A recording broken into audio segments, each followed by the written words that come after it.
Hello and welcome to the Eastern Front. My name is Delvo Rohach and I'm a senior fellow at the American Enterprise Institute. I'm joined by my friends Giselle Donnelly. I also work at AEI, and Julia Joja with the Middle East Institute, Georgetown, and George Washington Universities. On our podcast, we talk about the challenges to European peace and security that have erupted along the line running from the Baltic Sea to the Black Sea, the Eastern Front, and about why those matter to the United States. If you enjoyed this episode, please consider subscribing, rating, and reviewing us on Apple Podcasts, Spotify, or wherever you get your podcasts. Thank you. Today it's just the three of us. We wanted to pause and reflect on the passage in the House and then in the Senate of the Ukraine supplemental bill alongside other pieces of legislation that have complemented it. We wanted to reflect both on the politics of this moment, on the significance of this legislation for Ukraine's prospects in this war. We also wanted to sort of think about the possible ramifications in Europe and in the defense industry on both sides of the Atlantic.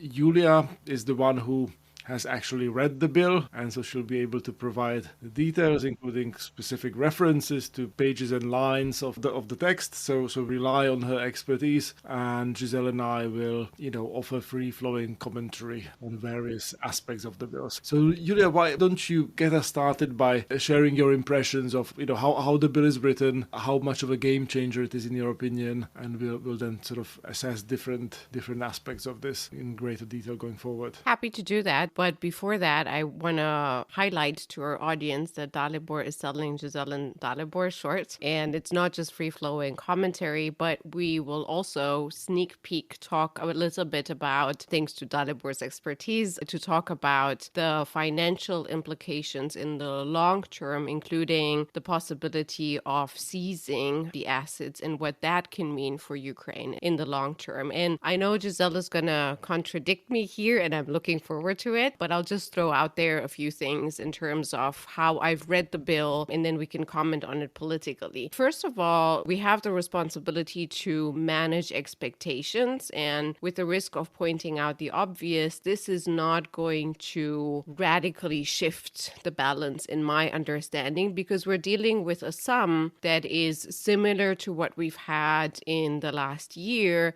And we're dealing with a Russia that is deeply entrenched in some parts of the front line with 7 or 8 lines of defense. And so I think it's important to manage expectations there. To me, when we're looking at the financial part of it, it's interesting that for the first time, we have a granularity that maybe holds the administration responsible. Maybe that's a theme, holding the administration responsible, because we have a part of the funds that are allocated to replenishing old stocks on the U.S. side. And we had news about that already in March, that the U.S. stocks have been emptied worth more than 10 billion. I think the sum that is allocated for replenishing stocks on the U.S. side is 13 billion. So it kind of provides for that. And it's a lot. It's a significant part of the bill. Then we have, I think for the first time, an allocation of funds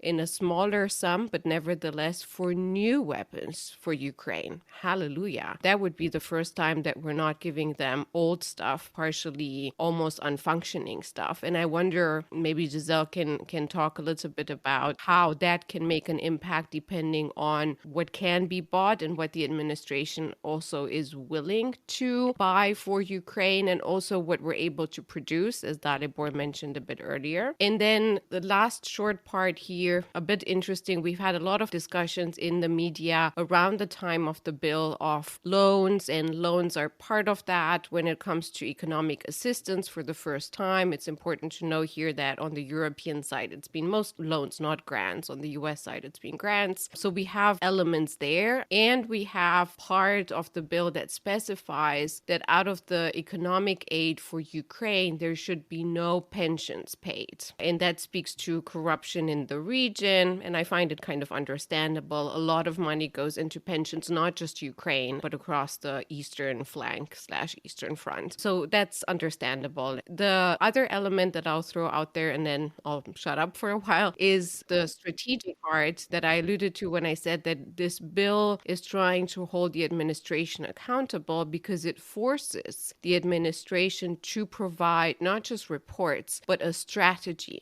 a strategy with, quote, achievable goals and objectives that has to be renewed or adjusted quarter by quarter. There's a time limit for the strategy. It's specifically for Ukraine, but it basically says the administration has been a bit free riding when it comes to the aims, the old discussion about Ukraine should not be losing as opposed to Ukraine should be winning. And so that to me is the most interesting part. And it specifies, I think it's section 504, but that's the most interesting part to me. It's a long paragraph about how the strategy should be drafted, when it's due, and that it should include, again, for the first time, clear elements of connection between Russia, China, Iran, and North Korea. And that to me is very much linked to Mike Johnson when he announced the bill going through, saying, talking for the first time of, I have seen intelligence. This is the axis of evil, he called it. And the connections between Russia, China, and Iran, particularly North Korea secondarily, are obvious. And I've seen that language replicated in the administration too, because Antony Blinken last year was saying about China, oh, it's marginal. And the Europeans were sort of playing it down and hoping that China can still play a mediating role or cannot do that much damage. And I think it was last week when Antony Blinken came out and said China is the main supporter of the reconstruction of Russia's defense industrial capacity. So I'm basically seeing through this bill holding the administration accountable, but also the administration taking these steps to fit with the requirements of the bill on the strategy and precursor here on ATACMS, because I know Giselle wants to talk about ATACMS, but I'll leave it at that. Boy, that was quite a tour de force. Julia, I'm very impressed. All I can do is maybe paint the lily a little bit to start with. And rather than talk about ATACMS, although the New York Times does report today that the Biden administration had already sent a handful of missiles to Ukraine, which were used in an apparently very effective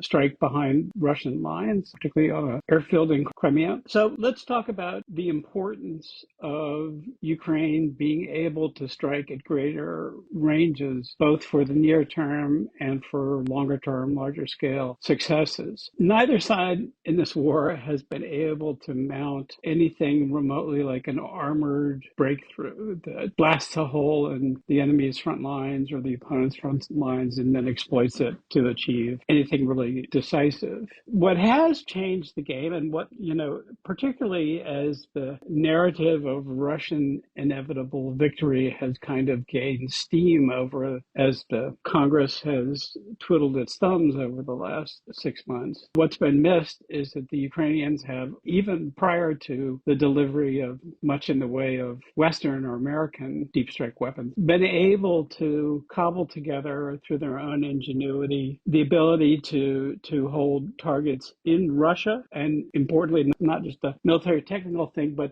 by doing so, they've kind of breached a red line. The Biden administration visibly unhappy, even though it was just slightly over the border. And the Ukrainians have had great success in banishing the Russian surface navy from the western part of the Black Sea. So I think looking forward, it's become obvious to all, even lukewarm supporters of Ukraine, that this is, the sort of key to unfreezing the battlefield.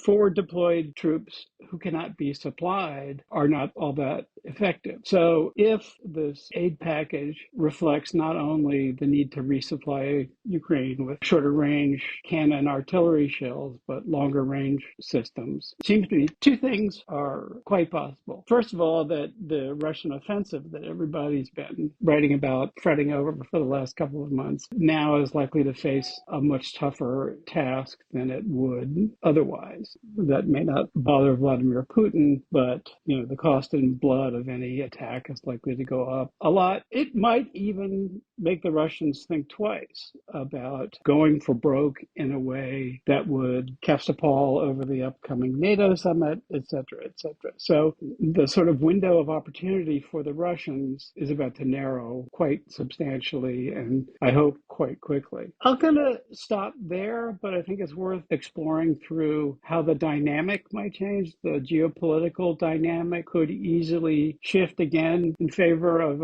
a narrative centered on Ukrainian success rather than Ukrainian defeat. And I think that's got to be a precursor to any larger, longer term success. I think the odds were always very long that Russia could achieve a war winning or an effect that would drive Kyiv to the negotiating table in 2024. And I think this opens up possibilities for 2025 that are much more positive from a Ukrainian point of view. I wonder if I could sort of pick up on this idea of what the narrative looks like. And because it strikes me as somewhat of a double-edged sword in the sense that things were going reasonably well for Ukraine, the administration and European allies were sort of happy to take a back seat to the events, especially when the bill was being held up in Congress and Ukrainians were not making any gains, and to the contrary, the Russians were taking over small villages and towns. I think it sort of created a sense of urgency, if not panic, in some European capitals, hence the Czech munitions initiative, hence the Baltics stepping up in a major way diplomatically and through assistance. And I think one of the biggest dangers of what I consider a great success, and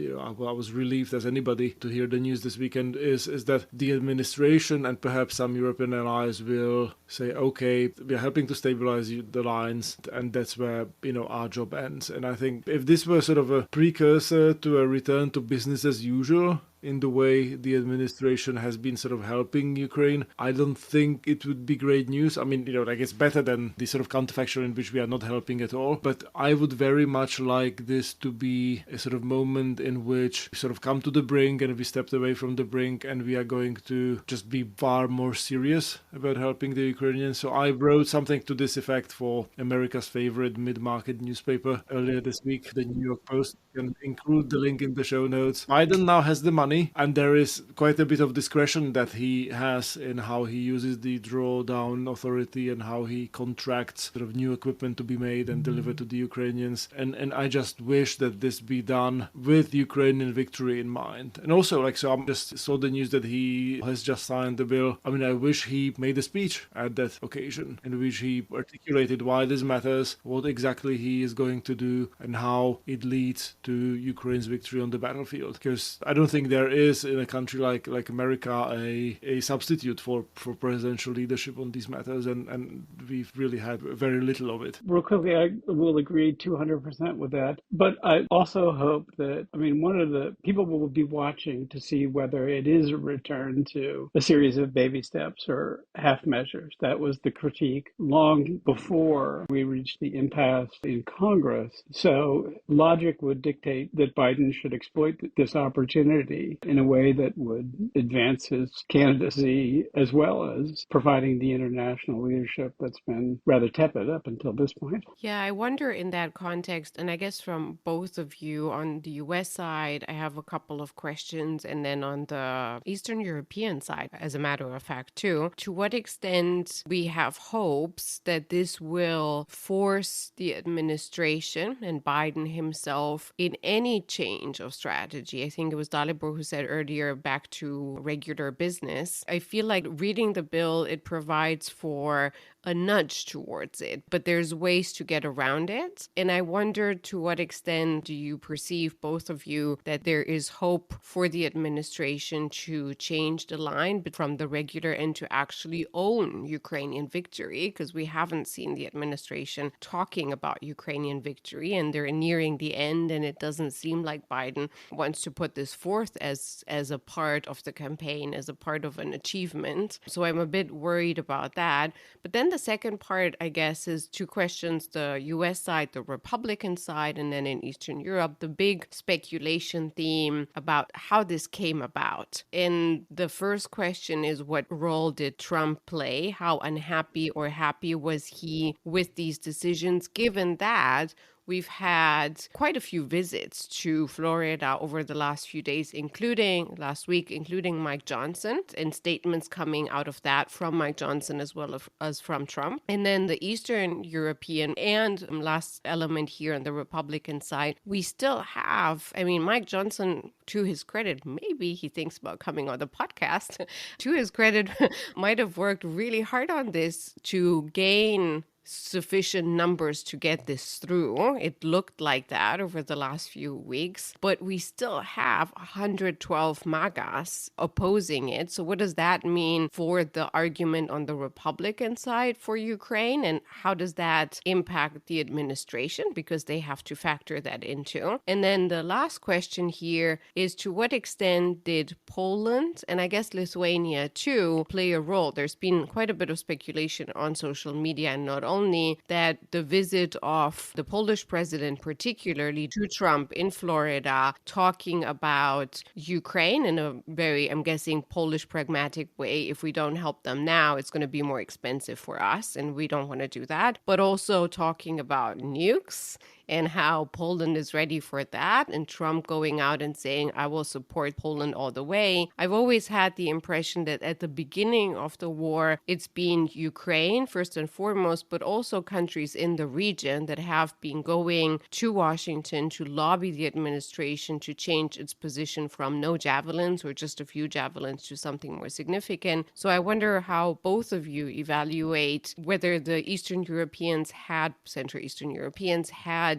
a role to play in changing the mind of including Donald Trump. So I'll let Giselle respond, but first I want to offer a factual correction. So President Duda visited Trump not in Mar-a-Lago, but in New York City between the sittings of the court as jury was being selected. I think the world is a better place when Donald Trump is nodding off in a courtroom. That we can take away for sure. In the House, a majority of Republicans voted against Ukraine aid. But this issue is one of the few things where normie Republicans are willing to stand up against Trump, to put country above party and personal interest. That is not nothing. That is not insignificant. 70+% of the Congress voted in favor of aiding Ukraine, and that number basically reflects the split in American public opinion. The question is, will this sort of be one of the things that marginalizes MAGA and convinces people that it is, in fact, first of all, Trumpian cult of personality, but one that, again, puts Trump's interests and partisan interests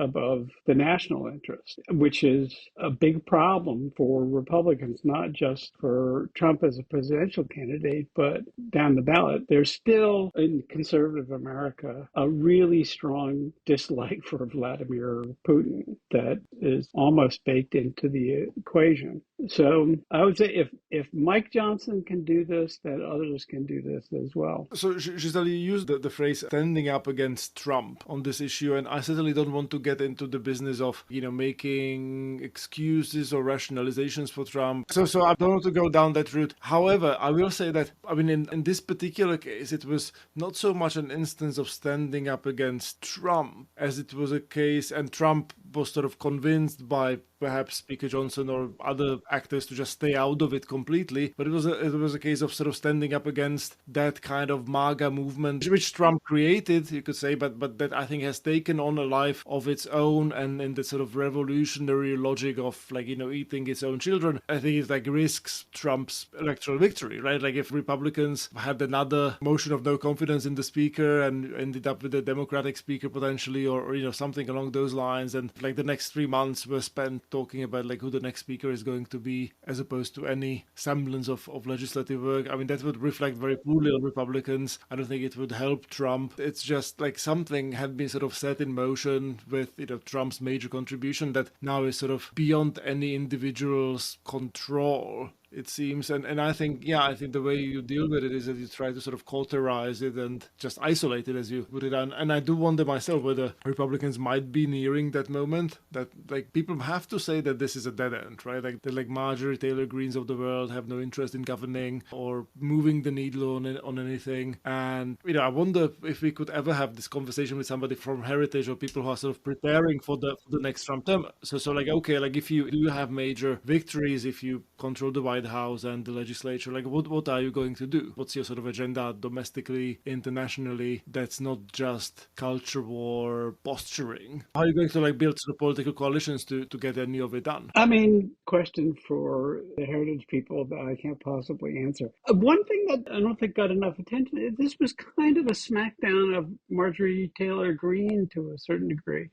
Again, trying to channel the Trump vibe a little bit. I think he may have seen her getting too big for her britches, saw her extreme ranting on this as a threat to his own control over his own campaign. And if nothing else, just sort of drawing the media's attention away from me, Donald Trump, in a way that, again, caused Trump to turn the volume down on his Ukraine objections, give a big pat on the back to the speaker, saying he's doing a good job, so on and so forth, and just kind of moderating or modulating his level of outrage in a way that, again, I think does underscore division within the Republican ranks is deeper than we might have imagined. I would hope that there is a lesson for people who decided to go full Putin in this past couple of months. Everybody from Senator Johnson, Ron Johnson, to J.D. Vance's of the world, the Marjorie Taylor Greens, that this is actually not a very popular position with the American people, and that I have no illusions about these people's backbones or anything like that, but like if politically dangerous to take the sort of full Putin position, then fewer people will do so, and I think that will make for a much healthier conversation on Ukraine and any other number of subjects. That is the soft bigotry of low expectations on display. But I quite agree. So I guess under the rubric of what's next and the big question of was this the last supplemental aid package for Ukraine? Either way, because if Biden stays, he had so much trouble getting it through. I don't see how he can do that next year, given that I'm guessing he will not change strategy radically and overperform after underperforming. Or if Trump comes, he wasn't too keen on it. It wasn't like he changed position and went out and said, oh my God, I love Ukraine now and we need to defeat Russia. And so under this rubric, the big question is, and I'm looking at Dalibor here, can we find money for Ukraine without the supplemental? And is there something to the fourth bill that creates this, from what I'm understanding, legal, unprecedented move to seize frozen assets? It's created a lot of discussion, including with the head of the European Bank going out just a few hours before the vote to warn the United States not to do it. I'm guessing the only price, and Dalibor, correct me if I'm wrong, the only risk here that we're talking about is that the mafia and the oligarchs of the world will be more reticent to put money into the Western system, but the alternative is the Chinese yuan or the Russian ruble. So I don't see why we should be worrying that much about it, even if we are completely void of ethics on both sides of the Atlantic. But then when I talked about this with Dalibor, he told me now it's only the first move. So Dalibor, would you explain whether there's hope for Ukraine to get money from Russia, directly or indirectly, to be able to continue the war? Sure. So my understanding, first of all, is that this is about Russian sovereign assets, right? Not about assets of Russian oligarchs. So Russian oligarchs, for good or ill, I think have reasons to be fairly confident in the strength of private property protections by Western legal systems. And I think, it's a tricky subject. Like, I would like to sort of seize this stuff as much as anybody, like the sort of yachts and real estate and assets that all these monsters have stolen and placed in Western financial capitals. But we do live in a system of laws, and many of these people are citizens of Western countries and have recourse to the same due process as everybody else. So I don't think there is a sort of feasible path towards really sort of getting a lot of money from the hands of Russian oligarchs and kleptocrats and getting it to Ukraine. Where there is a possible, both politically and legally feasible way forward is by going after Russian sovereign assets. So this bill does that. It does that for assets that are based in the United States, which is a relatively modest amount. Right? I don't think we'll be sort of seizing consular buildings and embassy buildings and those kinds of things. If there is going to be anything seized, it's going to be the reserves of the Russian central bank, which are invested in the United States. I'm told that's less than $10 billion, might be closer to $6. I mean, the big prize are the assets of the Russian central bank that are in Europe, especially in an organization called Euroclear, which is sort of like a clearing organization based in Belgium that hosts close to 190, maybe $200 billion worth of Russian central bank reserves. And on that front, it could be done, but it would require, I think, much sort of bolder moves on the part of the Europeans. So there is this law in the US. I think it's a helpful precedent, but the debate in Europe has been taking place at a much more modest level, where people are talking about taxing windfall profits from the sort of return that this money makes, which is a few billion a year, and giving that money to the Ukrainians. Now, that might very well happen. Obviously, it will be challenged in courts by Russia and so on and so forth. If Europeans wanted to go further, I think they could. I mean, you could very easily just create the legal basis for this. Like, I'm not an international lawyer, but sort of countries that would sort of participate in this, it would have to include Belgium, obviously, could say, look, Russia is waging a proxy war against us in Ukraine, and is sort of inflicting all this devastation, and 6.5 million refugees came from Ukraine as a result of this to European countries. Therefore, we are, seizing this money. End of story. And they could sort of sign treaty or come up with some sort of ad hoc sort of legal instrument to make it happen. It wouldn't be lawless. It's just we are not quite in a state of war, but very close to it. And I think that could justify just doing things that would not be done normally, and doing so without rattling investors and eroding confidence in stability of Western legal systems. That said, I just don't see it happening quite yet. And so if that's not feasible, I think in something even like relatively more modest could be helpful, namely if we could get at least like G7 leaders or some sort of common EU, UK, US statement out that would say, look, these sovereign assets which have already been frozen and that Russians don't directly control, we could say, look, we are not unfreezing this stuff until we are confident that Russia has lost the war, will contribute towards Ukraine's reconstruction, and will never ever try this again. So it would be just a political statement, but it would sort of make it clear that the Russian central bank is not getting this money back until we have a favorable outcome to this war that Russia has unleashed on the Ukrainians, and until we have a green light from the Ukrainians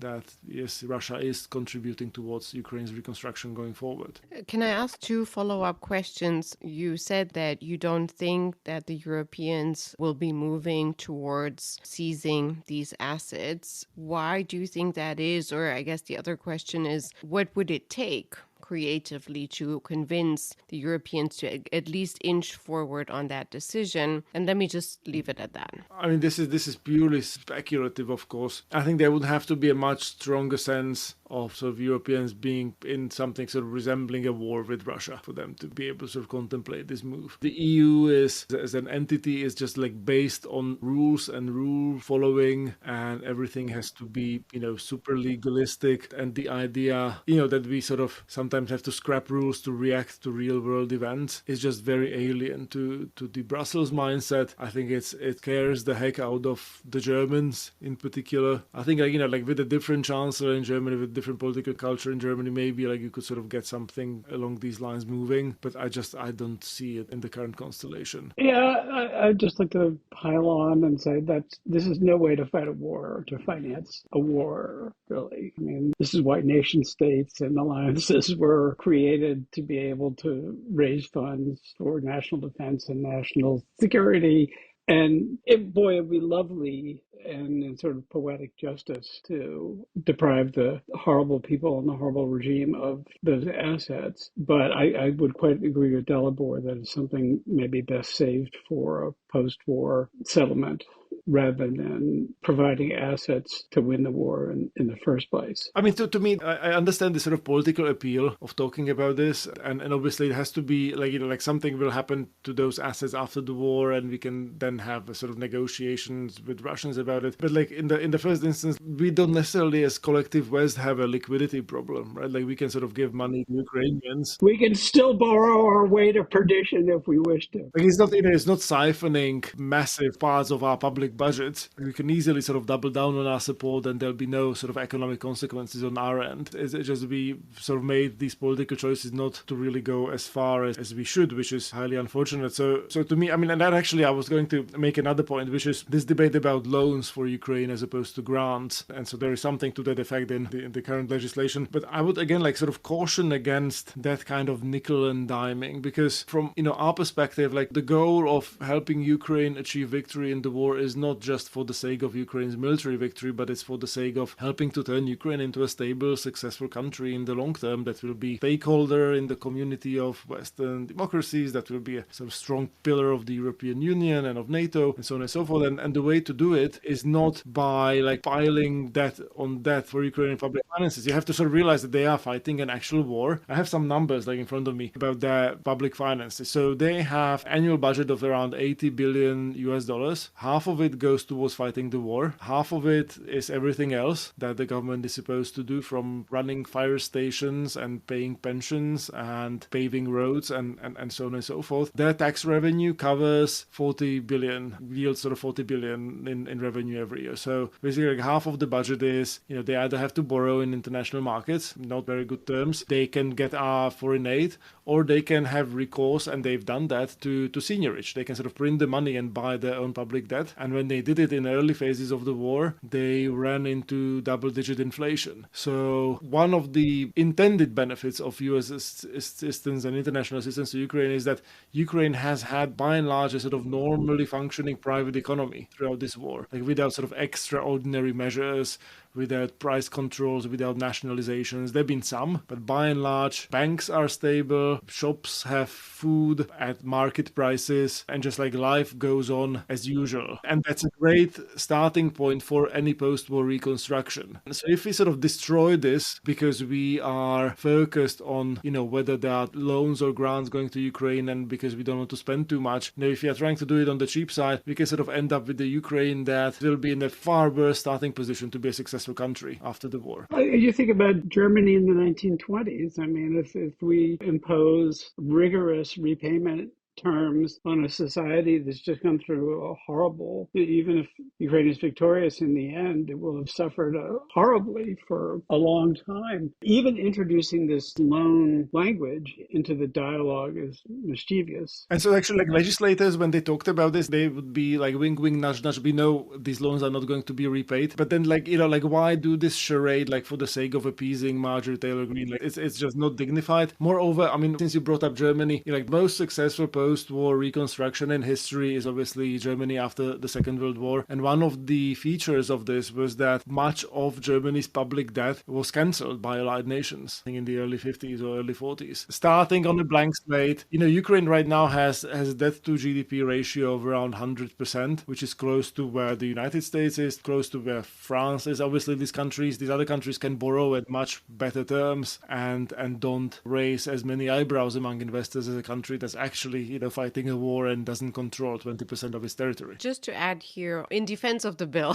temporarily, but attacking the Europeans, my homeland, the loans that are in this bill are forgivable. And so that's probably what's going to happen. And like Dalibor alluded to, I think it's important to know that this is to appease, it's symbolic, it's a small amount of the whole bill, and it is to appease the Marjories of this world and essentially Russian propaganda. Now, Now, I haven't seen Russian propaganda for a good reason strong on, oh, Ukraine is just taking our money in Europe, where we have entirely loans or almost entirely loans as opposed to grants. So shouldn't then the arguments that Dalibor has just given be particularly focused on the Europeans that are in charge of managing Ukraine support economically and financially to reconsider the policy to be able to help Ukraine in the medium and long term? That's exactly right. So Ukraine facility, which is the EU instrument, I might have said it on this podcast before, and I apologize in that case, it's worth 50 billion euros. 2/3 of that are loans to Ukraine, as if Ukraine needed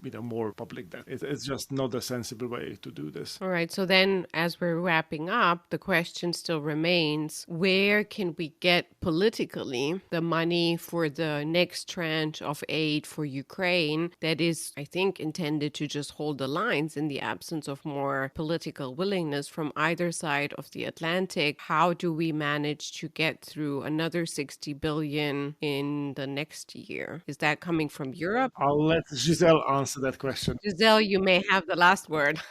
Well, let's not be cheese pairing. First of all, so 60 billion, if you're buying weapons, you can spend that very, very quickly. But we should, I think, see this as not the conclusion to a saga, but a new chapter in a saga, hopefully one where we will have learned from our mistakes thus far. I mean, a door has been opened for the president, and shame on him if he doesn't really walk through it as boldly as he possibly can. And it's not just about his prospects as a presidential candidate, but he has a chance to really, reclaim the narrative and the actuality of American leadership, not only in Europe, but globally speaking. Like I say, he's got an opportunity, one that could redound very much to his benefit as a politician, but also to the United States benefit as a nation and that old crazy free world kind of a thing. So the opportunity must be seized. Getting squeamish about asking for the next $60 billion or hemming and hawing and being uncertain about what the purpose and the proper end of the war should be. Let's not repeat the mistakes that we have made until this moment. He's been given a second lease on life, and he'll be raked over the Eastern Front coals if he doesn't do as we say.